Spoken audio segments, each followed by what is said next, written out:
السلام علیکم ورحمۃ اللہ وبرکاتہ۔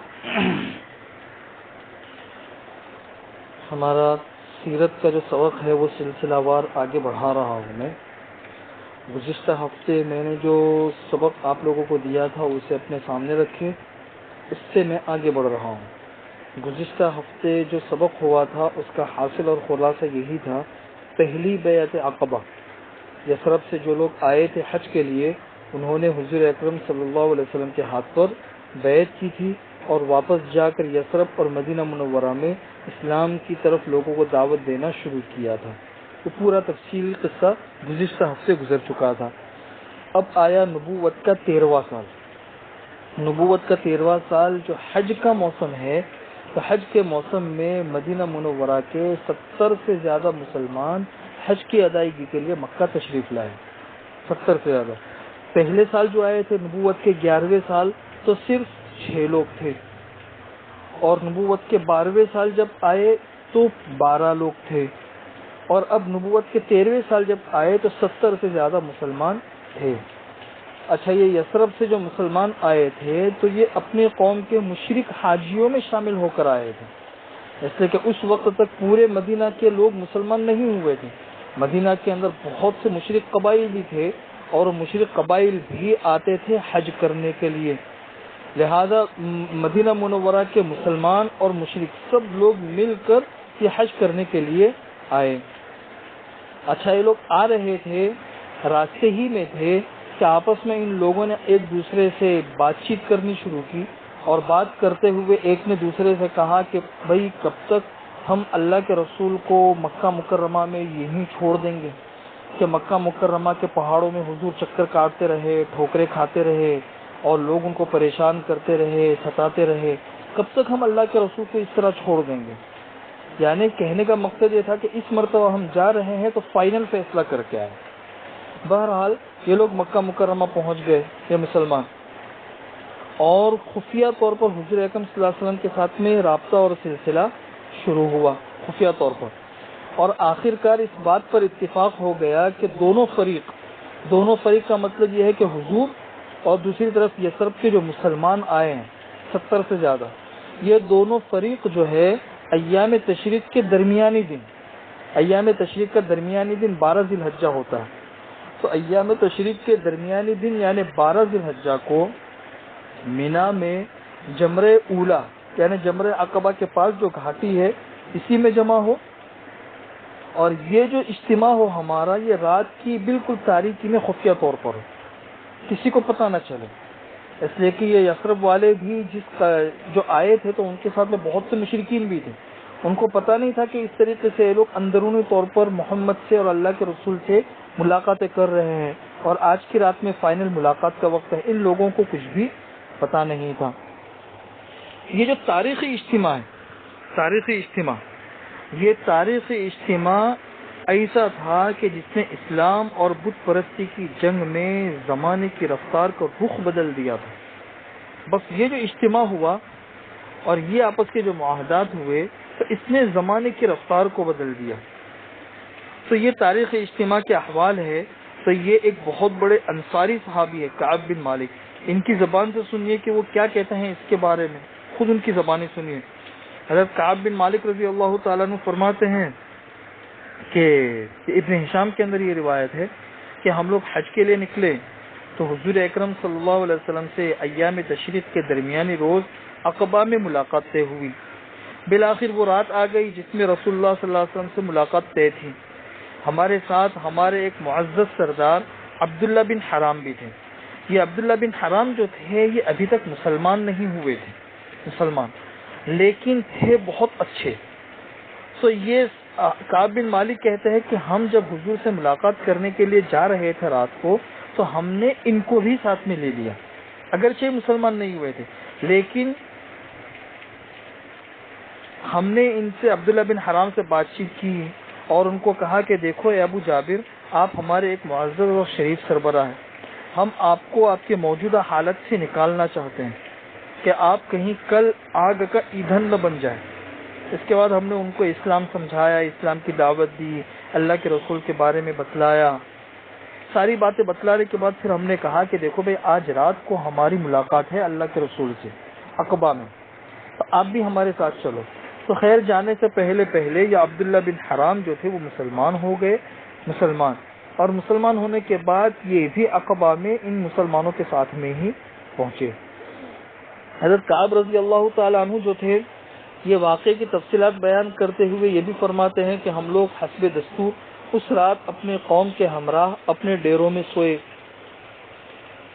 یعنی رات کو جب سوئے تو جس طرح مشرکین سوئے تو مسلمان بھی سب کے ساتھ میں سو گئے، اپنے اپنے خیموں میں ڈیروں میں سب ساتھ میں سو گئے، تاکہ کسی کو شک نہ ہو کہ بھی آج رات ان لوگوں کو کوئی پلانیں گے، ایسا نہیں۔ جب تہائی رات گزر گئی تو ہم میں سے ہر ایک اپنے اپنے خیموں اور ڈیروں سے نکل کر حضور کے ساتھ جو مقام طے ہوا تھا وہاں پہ پہنچنا شروع ہو گئے، اور ہم اس طریقے سے چپکے دبک کر نکلتے تھے جیسے چڑیا جو ہے وہ گھونسلے سے سکڑ کر نکلتی ہے۔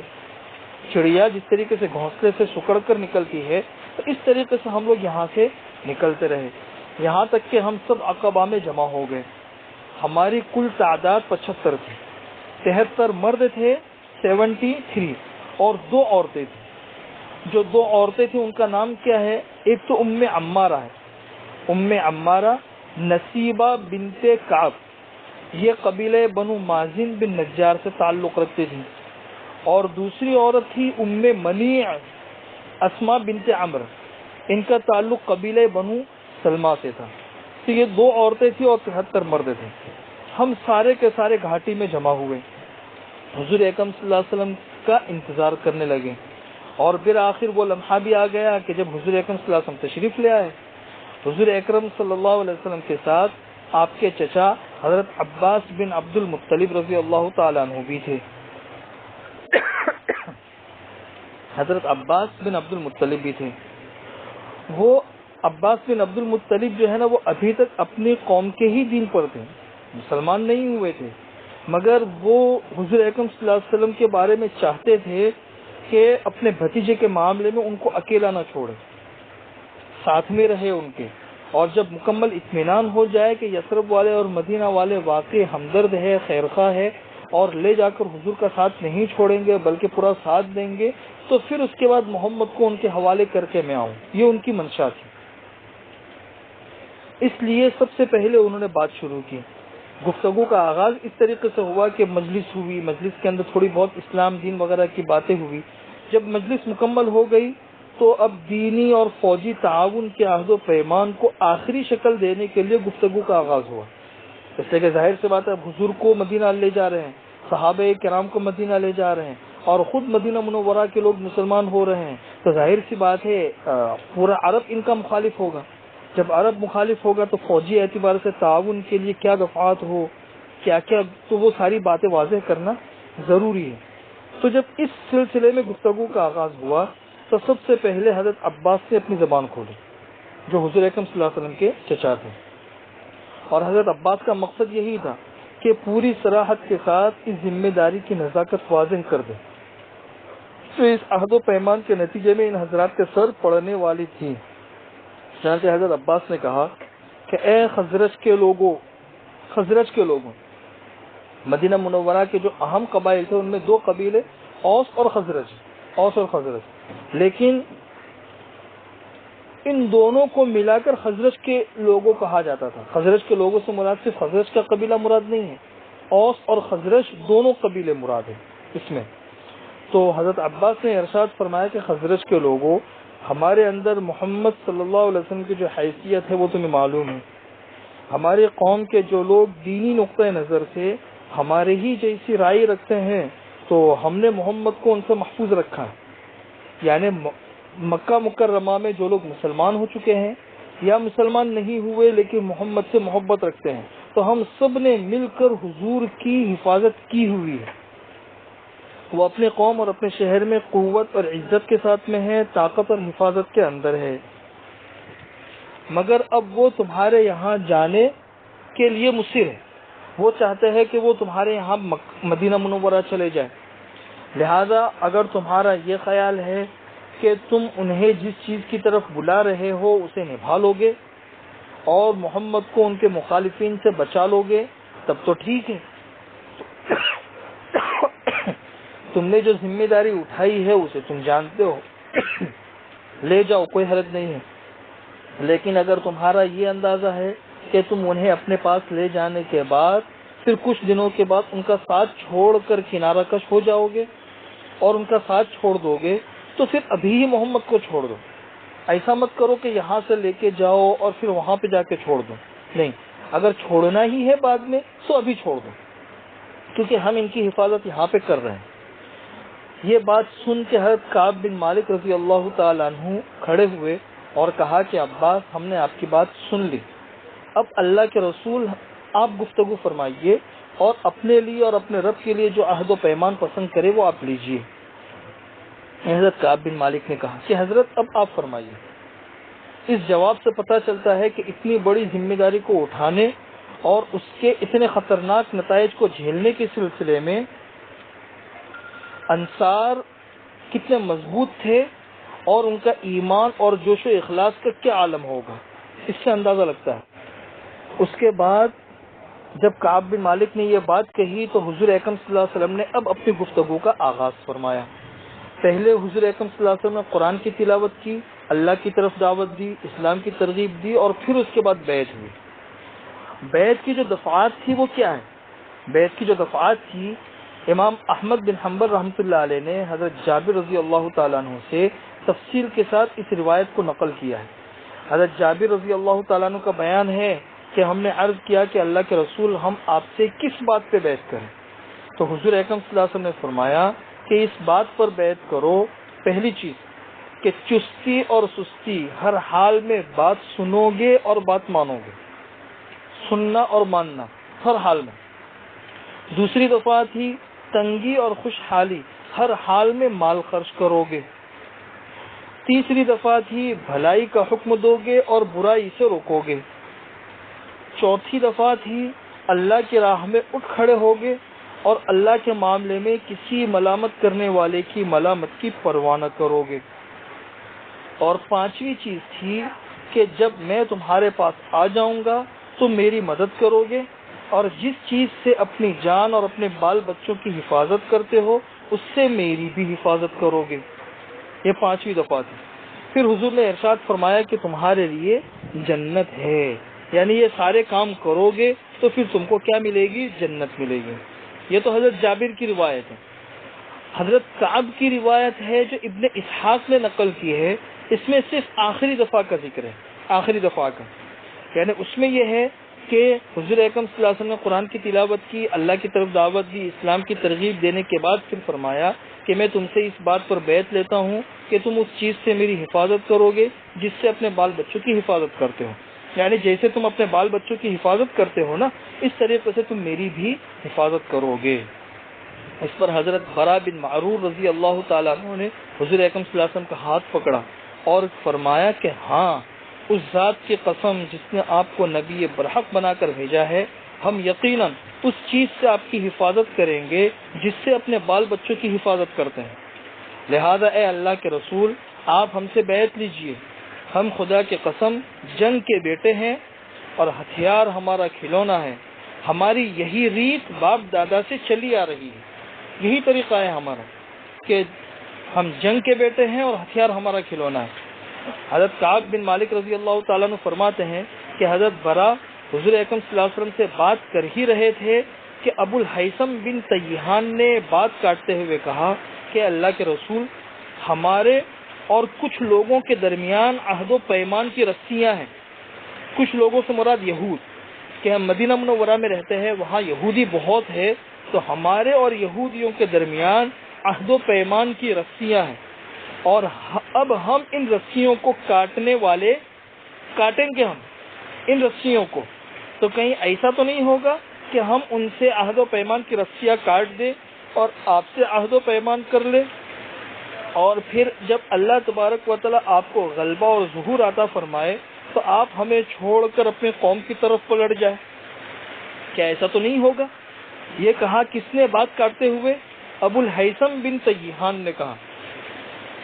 یہ سن کر حضور اکرم صلی اللہ علیہ وسلم نے تبسم فرمایا اور پھر فرمایا کہ نہیں، ایسا نہیں ہوگا، بلکہ آپ لوگوں کا خون میرا خون ہے اور آپ لوگوں کی بربادی میری بربادی.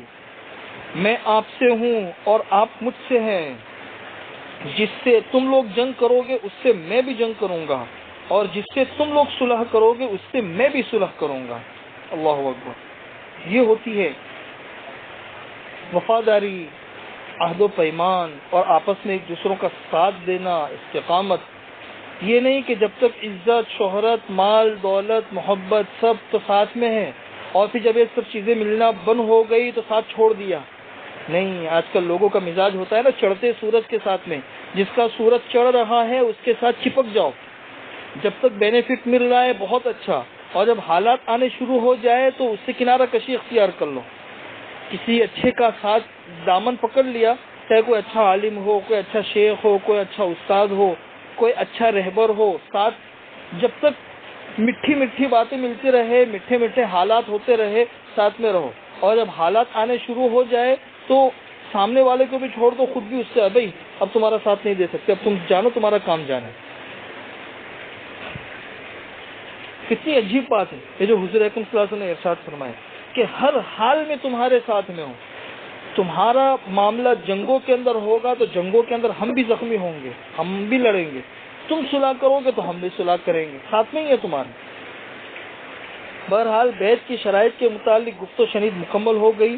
لوگوں نے بیعت شروع کرنے کا ارادہ کیا تو صف اول کے 2 مسلمان، یعنی جو سن 11 نبوت اور سن 12 نبوت کے ایام حج میں مسلمان ہو گئے تھے.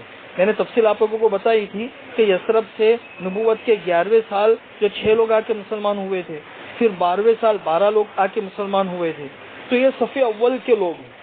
صف اول کے مسلمانوں میں سے 2 مسلمان یکے بعد دیگر کھڑے ہوئے تاکہ لوگوں کے سامنے پھر سے اس بات کی وضاحت کرے کہ دیکھو تم نے جو بیعت کی ہے وہ بہت خطرناک ہے، اس کا انجام بہت بھیانک بھی ہو سکتا ہے، اس لیے سارے پہلوؤں پر اچھی طرح غور کر کے پھر بیعت کو آگے بڑھانا.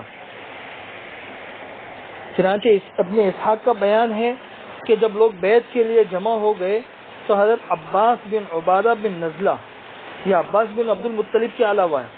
عباس بن عبد المطلب تو حضور کے چچا ہیں اور مکہ کے رہنے والے ہیں، اور یہ عباس بن عبادہ بن نزلہ یہ انصاری صحابی ہے. تو عباس بن عبادہ کھڑے ہونے کے بعد ارشاد فرمایا کہ تم لوگ جانتے ہو کہ ان سے کس بات پہ بیعت کر رہے ہو، یعنی نبی سے کس بات پہ بیعت کر رہے ہو، جانتے ہو؟ تو چاروں طرف سے آوازیں آئی، جی ہاں ہم جانتے ہیں کس بات پہ بیعت کر رہے ہیں. تو جب سب کی آوازیں جی ہاں کے اوپر آئی تو اس پر حضرت عباس بن عبد المطلب نے ارشاد فرمایا، حضور کے چچا نے، کہ دیکھو تم میرے بھتیجے سے سرخ اور سیاہ لوگوں سے جنگ پر بیعت کر رہے ہو. اگر تمہارا یہ خیال ہو کہ جب تمہارے اموال کا صفایا کر دیا جائے گا اور تمہارے شریف اور سردار لوگ قتل کر دیے جائیں گے تو تم ان کا ساتھ چھوڑ دو گے، اگر یہ تمہارا خیال ہے تو پھر ابھی سے چھوڑ دو، لے جانے کی ضرورت نہیں ہے، کیونکہ اگر تمہیں انہیں لے جانے کے بعد چھوڑ دیا تو یہ تمہارے لیے دنیا میں بھی رسوائی ہوگی، آخرت میں بھی رسوائی ہوگی.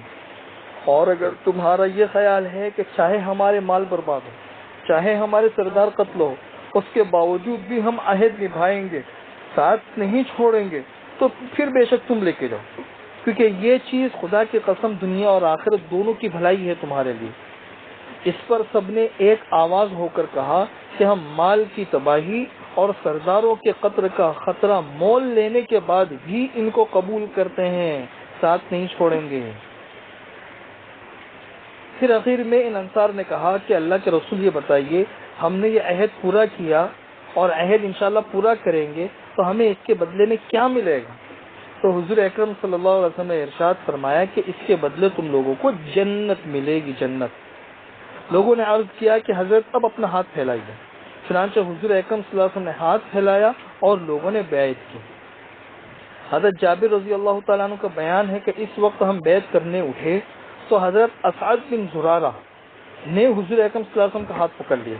یہ جو اسعد بن زرارہ تھے یہ ان 70 آدمیوں میں سب سے زیادہ کم عمر تھے، اسعد بن زرارہ. اور یہ میں نے گزشتہ ہفتے آپ لوگوں کو بتا دیا تھا کہ مصعب بن عمیر جب مکہ مکرمہ سے آئے اور حضور اکرم صلی اللہ علیہ وسلم نے ان کو اپنا سفیر بنا کے بھیجا مدینہ منورہ میں، تو مصعب بن عمیر کہاں پہ رکے تھے؟ اسعد بن زرارہ کے مکان پر ہی رکے تھے، اور ان کے مکان پر ہی رک کر پھر وہاں سے کام کرتے تھے۔ تو گویا کہ اگرچہ اسد بن زرارہ ان میں سب سے زیادہ کم عمر تھے، لیکن ایک اعتبار سے دیکھنے جاؤ تو سب کے اسلام کا سبب بھی اسد بن زرارہ ہی تھے، کیونکہ ان کی ہی برکت سے سارا اسلام پھیلا مدینہ منورہ میں۔ تو اسد بن زرارہ نے حضور اکرم صلی اللہ علیہ وسلم کا ہاتھ پکڑ لیا اور بولے، اہل یثرب ٹھہر جاؤ، ہم آپ کی خدمت میں اونٹوں کے کلیجے مار کر، اونٹوں کے کلیجے مارنے کا مطلب ہے کہ لمبا سفر کر کے اس یقین کے ساتھ حاضر ہوئے ہیں کہ آپ اللہ کے رسول ہیں۔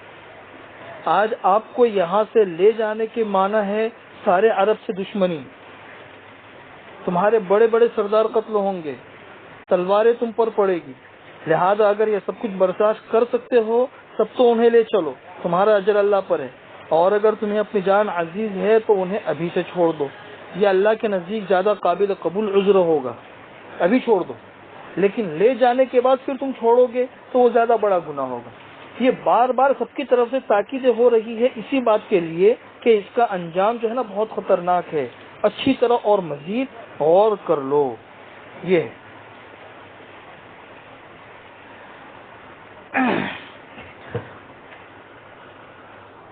لیکن جب یہ بات کہی تو بات کہنے کے بعد پھر سب جو تھے وہ اسی حال پر تھے، اسی حال پر اور اسی عزم کے اوپر تھے کہ ہم نے اچھے طریقے سے سوچ لیا ہے، ہم نے اچھے طریقے سے سوچ لیا ہے کہ ہمیں کیا کرنا ہے اور ہم کیا کر سکتے ہیں، کیا کیا حالات آ سکتے ہیں۔ جب اچھے طریقے سے 3-4 لوگوں نے بات کہی، لوگوں کے بات سمجھ میں آ گئی، اب حضور اکرم صلی اللہ علیہ وسلم نے بیعت کے لیے ہاتھ بڑھایا اور بیعت عامہ ہوئی۔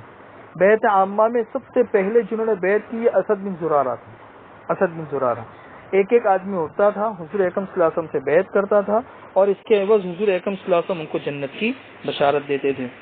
سارے مردوں نے بیعت کر لی، 2 عورتیں رہ گئی جو اس موقع پر موجود تھیں، ان کی بیعت صرف زبانی ہوئی۔ حضور اکرم صلی اللہ علیہ وسلم نے کبھی کسی اجنبی عورت سے مصافحہ نہیں کیا، اس لیے بیعت کے لیے بھی ان کا ہاتھ اپنے ہاتھ میں نہیں لیا، زبانی طور پر ان سے بیعت ہو گئی۔ اب بیعت مکمل ہو چکی تھی تو حضور اکرم صلی اللہ علیہ وسلم نے یہ تجویز رکھی کہ 12 سردار منتخب کر لیے جائیں، 12 سردار جو اپنی اپنی قوم کے نقیب اور سردار ہوں گے۔ نقیب کا مطلب سردار۔ اور اس بیعت جو بیعت ہوئی ہے، بیعت کی دفعات پر اپنی قوم کی طرف سے کام کرانے کے وہی ذمہ دار اور مکلف ہوں گے، وہی لوگ اپنی قوم سے کام کرائیں گے اور یہ ذمہ داری اپنی قوم کی طرف سے نبھائیں گے۔ اور حضور اکرم صلی اللہ علیہ وسلم کا جو بھی ارشاد ہوگا وہ ان سرداروں کے واسطے سے پھر ان کے قبیلوں تک اور قوم تک پہنچے گا۔ حضور اکرم صلی اللہ علیہ وسلم کے اس ارشاد پر فوراً نقیبوں کا انتخاب عمل میں آ گیا، چنانچہ 12 سردار منتخب کیے گئے، 12 سردار، اس میں سے 9 سردار خزرج سے منتخب کیے گئے اور 3 سردار اوس سے منتخب کیے گئے۔ سب کے نام سن لو۔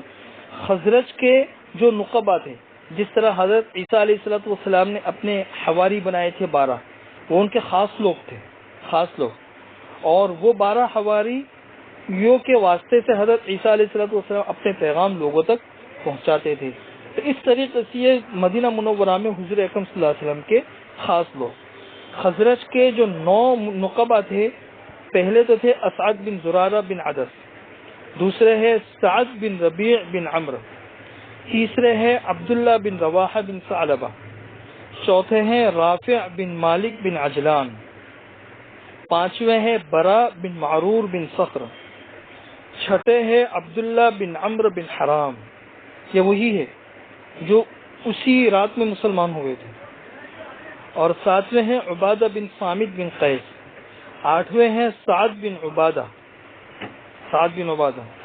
اور 9ویں ہیں منذر بن عمرو بن خنیس، اور اوس کے نقبہ 3 تھے، پہلے اسید بن حزیر بن سماس، اور دوسرے سعد بن خیثمہ بن حارث، اور تیسرے ہے رفاعہ بن عبد المنذر بن زبیر۔ جب ان نقبہ کا انتخاب ہو گیا تو ان سے حضور اکرم صلی اللہ علیہ وسلم نے سردار اور ذمہ دار ہونے کی حیثیت سے ایک اور عہد لیا اور ان لوگوں سے نئی بیعت لی سردار ہونے کی حیثیت سے. اور حضور اکرم صلی اللہ علیہ وسلم نے ارشاد فرمایا کہ آپ لوگ اپنے قوم کے تمام معاملات کے کفیل ہیں، جیسے حضرت عیسیٰ علیہ الصلوۃ والسلام کے حواری حضرت عیسیٰ کی جانب سے کفیل ہوئے تھے. بیعت بھی ہو گئی، معاہدہ بھی مکمل ہو گیا، اور بس یہ لوگ بکھرنے والے تھے کہ ایک شیطان کو اس کا پتہ لگ گیا. شیطان کو اس کا پتہ لگ گیا کہ بھئی یہ اس طریقے سے معاہدہ ہوا ہے. مدینہ منورہ والے تو حضور اکرم محمد کو لے جانے کے لیے تیار ہو گئے ہیں، ان لوگوں نے باقاعدہ بیعت بھی کر لی ہے. اور مکہ والے تو چاہتے ہی نہیں تھے کہ مکہ سے باہر کا کوئی بھی قبیلہ محمد کو لے کر جائے، وہ تو ہر آنے والے قبیلے کو بھڑکاتے تھے. اور یہ بیعت جو تھی اور یہ اجتماع جو تھا وہ انتہائی خفیہ اور رازدارانہ طور پر ہوا تھا. لیکن بیعت اور معاہدہ مکمل ہوتے ہی اب یہ لوگ بکھرنے بھی نہیں پائے تھے کہ ایک شیطان کو اس کا پتہ لگ گیا. چونکہ یہ انکشاف بالکل آخری لمحات میں ہوا تھا، اتنا موقع تھا نہیں کہ جائے قریش کو خبر دے اور پھر وہ قریش آئے اور اس اجتماع کے شرکاء کے اوپر ٹوٹ پڑے. یہ موقع تو تھا ہی نہیں. اس لیے اس شیطان نے یہ کیا کہ گھاٹی میں ایک اونچی جگہ کھڑے رہ کر بہت زور سے آواز لگائی، زور سے، اور یہ کہا کہ خیمے والوں، محمد کو دیکھو، اس وقت بددین لوگ اس کے ساتھ میں ہیں اور تم سے لڑنے کے لیے جمع ہے. یہ زور سے آواز لگائی. چونکہ حضور اکرم صلی اللہ علیہ وسلم نے ارشاد فرمایا کہ یہ اس گھاٹی کا شیطان ہے. پھر حضور نے ارشاد فرمایا کہ او اللہ کے دشمن سن، اب میں تیرے لیے جلدی ہی فارغ ہو رہا ہوں. اس کے بعد حضور اکرم صلی اللہ علیہ وسلم نے لوگوں سے فرمایا کہ جلدی جلدی اپنے ڈیروں پہ چلے جاؤ، اپنے خیموں میں چلے جاؤ، تاکہ لوگوں کے آنے سے پہلے پہلے تم اپنے اپنے ڈیروں میں پہنچ جاؤ اور کسی کو کانوں کان خبر ہی نہ ہو. پھر شیطان کی آواز سن کر حضرت عباس بن عبادہ بن نزلہ نے فرمایا کہ اس ذات کی قسم جس نے آپ کو حق کے ساتھ مبعوث فرمایا ہے، آپ چاہیں تو ہم کل اہل مینا پر اپنی تلواروں کے ساتھ ٹوٹ پڑے، آپ ہمیں حکم دے. صرف حضور اکرم صلی اللہ علیہ وسلم نے فرمایا کہ نہیں، ابھی مجھے جنگ کا حکم نہیں دیا گیا ہے، بس آپ لوگ اپنے اپنے خیموں اور ڈیروں میں چلے جاؤ. اس کے بعد سب لوگ اپنے اپنے ڈیروں میں چلے گئے، سو گئے اور صبح ہو گئی. جب صبح ہوئی تو یہ خبر قریش کے کانوں تک پہنچی. تو ظاہر سی بات ہے قریش کے کانوں تک اس خبر کا پہنچنا یہ تو ان کے لیے بہت غم کی بات تھی. چنانچہ ان لوگوں کے اندر کوہرام مچ گیا، کیونکہ اس جیسی بیعت کے جو نتائج خود قریش کے جان اور مال پر ہونے والے تھے، اس کا انہیں بہت اچھی طرح اندازہ تھا کہ اس بیعت کا انجام کیا ہوگا خود ہمارے ساتھ میں.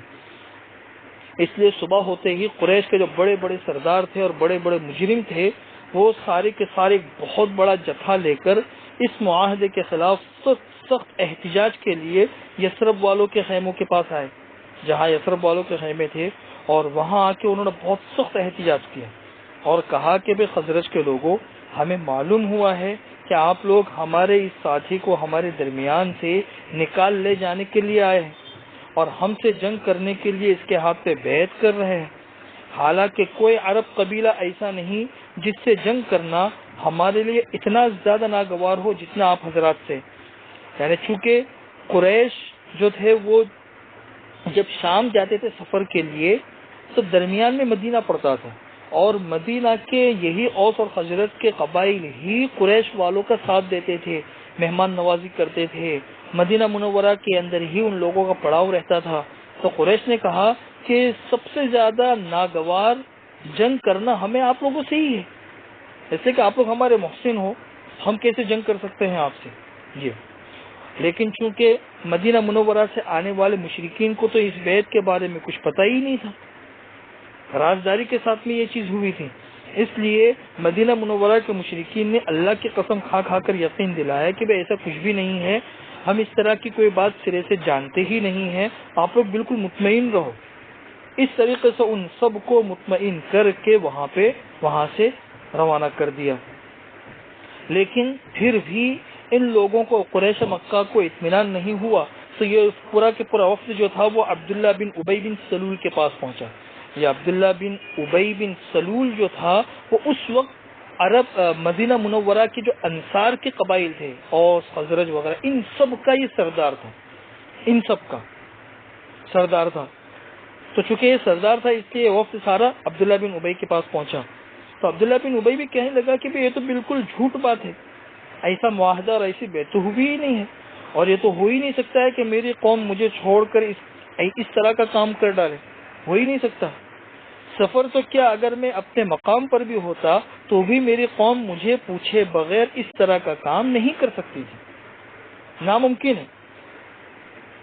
اب جو مسلمان جن لوگوں نے رات میں اس طرح کا معاہدہ بیعت وغیرہ کے اندر شرکت کی تھی، وہ کنکھیوں سے ایک دوسرے کو دیکھ رہے تھے اور بالکل خاموش بیٹھے تھے کہ بھائی خاموشی کے سے سنتے رہو جو چیزیں ہو رہی ہیں. کسی نے زبان سے کچھ کہا ہی نہیں، نہ ہاں نہ کچھ نہیں. بالآخر قریش مکہ کے جو سردار تھے ان کا رجحان یہ رہا کہ بھئی مشرکین کی بات سچ ہے. وہ سارے کے سارے بکھر گئے، واپس چلے گئے. لیکن جب قریش مکہ کے سردار واپس ہوئے تو واپس ہونے کے بعد بھی یہ لوگ کھود کرید میں لگے رہے. لیکن بالآخر ان لوگوں کو اس بات کا یقین ہو گیا کہ یہ معاملہ سچ ہے، اس طرح کی بیعت ہوئی ہے، اور مدینہ منورہ کے جو مسلمان ہیں ان سب لوگوں نے حضور اکرم صلی اللہ علیہ وسلم کو اپنے یہاں پناہ دینے کا فیصلہ کر لیا ہے. لیکن جب قریش مکہ کو اس بات کا یقین ہو گیا تو اب حجاج کرام اپنے اپنے وطن روانہ ہو چکے تھے. بہت لیٹ ان لوگوں کو یقین ہوا، اور جتنے حجاج تھے وہ سب اپنے اپنے وطن روانہ ہو چکے تھے. تو یہ جو قریش مکہ کے سردار تھے ان لوگوں نے اپنے سواروں کو بھیجا انتہائی تیز رفتاری کے ساتھ میں کہ بھئی یثرب کا جو قبیلے جا رہے ہیں ان کا تعاقب کرو، پیچھا کرو، اور انتہائی تیز رفتاری کے ساتھ میں ان کو پکڑو. لیکن کتنی ہی تیز رفتاری کے ساتھ ان لوگوں نے گھوڑے بھگائے، لیکن موقع ہاتھ سے نکل چکا تھا. یثرب والے اچھے خاصے آگے بڑھ چکے تھے، اس لیے وہ یثرب والے تو ہاتھ میں آئے نہیں.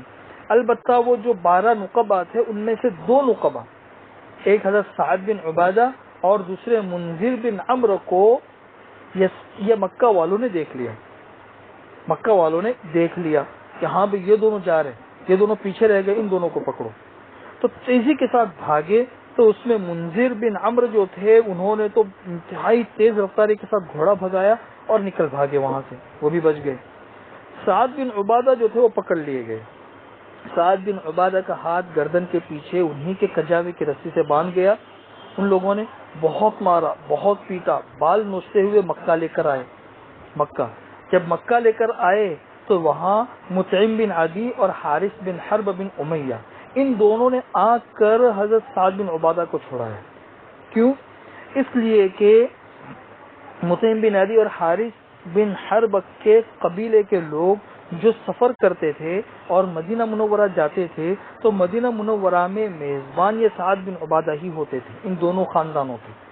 تو ظاہر سی بات ہے میزبانی کا حق ادا کرنا ضروری ہے. انہوں نے اتنے سال تک تم پر احسان کیا ہے اور تم کو تمہارے میزبان بنے ہیں تو چھڑانا تو ضروری ہے. اس لیے ان دونوں نے آ کر چھڑایا. تو یہ سعد بن عبادہ بھی چھوٹ کر اب یہاں سے روانہ ہوئے. بہرحال اس طریقے سے یہ سارے مدینہ منورہ والے خیریت کے ساتھ مدینہ منورہ پہنچ گئے. یہ تھی عقبہ کی دوسری بیعت، اس کو بیعت عقبہ کبریٰ کہا جاتا ہے. یہ بیعت ایک ایسی فضا میں عمل میں آئی کہ جس فضا پر محبت، وفاداری، اسی طریقے سے منتشر اہل ایمان کے درمیان تعاون اور تناسب. ظاہر سی بات ہے مسلمان منتشر تھے، کوئی کہاں. ان سب کا تعاون اور تناسب بھی اس کے اندر مل گیا. باہمی اعتماد ہے، انتہائی شجاعت اور وفاداری کے جذبات چھائے ہوئے تھے. ایسے ماحول کے اندر یہ بیعت ہوئی تھی. چنانچہ یثرب کے جو اہل ایمان تھے ان کے دل اپنے کمزور مکہ کے مسلمان بھائیوں کی شفقت سے لبریز تھے. بھائیوں کی حمایت کا جوش تھا، ان پر ظلم کرنے والوں کے خلاف غم و غصہ بھی تھا. اپنے بھائیوں کی محبت سے دل سرشار تھے. یہی تو جذبے تھے کہ جس کی وجہ سے مہاجر ہجرت کر کے مکہ مدینہ منورہ گئے تو ان سب لوگوں نے اپنا آدھا کر دیا. وہ تفصیلات انشاءاللہ آگے آئے گی آپ لوگوں کے سامنے. تو یہ تھی وہ چیزیں، اور یہ جو معاہدہ ہوا، یہ جو بیعت ہوئی، اس نے پورا دھارا تاریخ کا بدل دیا.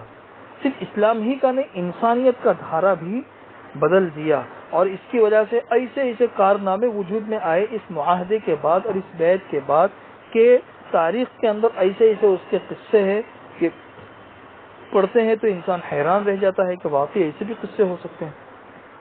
اللہ تعالی ہمیں بھی ایسا پختہ ایمان، ایسے پختہ معاہدے اور ایسا پختہ وفاداری کا جذبہ ہم سب کو اللہ تبارک و تعالی نصیب فرمائے. بس آج کا درس میں یہاں پر ہی ختم کرتا ہوں، اور آئندہ ہفتے سے انشاءاللہ ہجرت سے متعلق تفصیلات شروع ہوگی کہ ہجرت کی ابتدا کیسے ہوئی، کیونکہ معاہدہ ہو چکا ہے. اب یہ ہو چکا ہے کہ بھی حضور بھی ہجرت کرے اب مدینہ منورہ، اور صحابہ کرام بھی ہجرت کر کے آئے. تو ہجرت کس طریقے سے ہوئی، کیا کیا تفصیلات ہوئی، اس کی تفصیلات انشاءاللہ آئندہ ہفتے بیان کریں گے. السلام علیکم ورحمۃ اللہ وبرکاتہ.